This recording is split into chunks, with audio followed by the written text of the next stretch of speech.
अगली पंक्ति में संत बड़े भाव से लिखते हैं, गाते हैं। एक राजा के राज दुलारे, वन वन फिरते मारे मारे। एक राजा के राज दुलारे, वन वन फिरते मारे मारे। एक राजा के राज दुलारे, वन वन फिरते मारे मारे। होनी होकर रहे परागत, तारे नहीं काहू के तारे। सबके कष्ट मिटाने वाले, सबके कष्ट मिटाने वाले, कष्ट उठाते हैं सबके कष्ट मिटाने वाले, कष्ट उठाते हैं। जन जन के प्रिय राम लखन सिया, वन को जाते हैं। विघ्नागे लेख किसी के समझ न आते हैं। विघ्नागे लेख किसी के समझ न आते हैं।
और दूर दूर से आए हुए समस्त श्रोता बंधुओं ध्यान दीजिएगा। भगवान श्री रामचंद्र जी हमारी आपकी तरह एक आम इंसान नहीं थे। चक्रवर्ती महाराज दशरथ के पुत्र थे। उनका रहन सहन हम आप कल्पना नहीं कर सकते, कैसा वैभव कहाँ होगा उस समय। लेकिन आज भगवान समय की ऐसी विडंबना है, समय का ऐसा चाल है कि दुखों में लिप्त होकर के किस तरह से जा रहे हैं। उसी छटा का अवलोकन करते हुए संत जन बड़े भाव से लिखते हैं, कहते हैं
तरह माँ जानकी किस तरह से जंगल के उस कांटों को सह रही हैं, उस कंकड़ीले पथरीले जमीन पर चल रही हैं।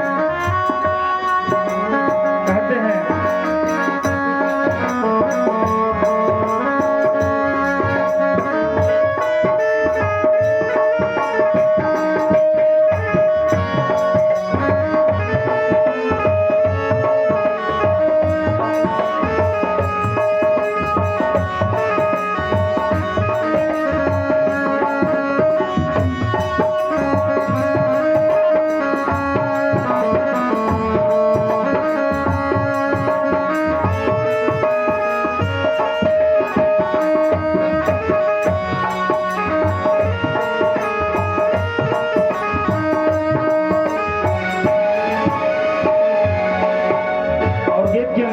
संत भगवान बड़े भाव से लिखते हैं, कहते हैं,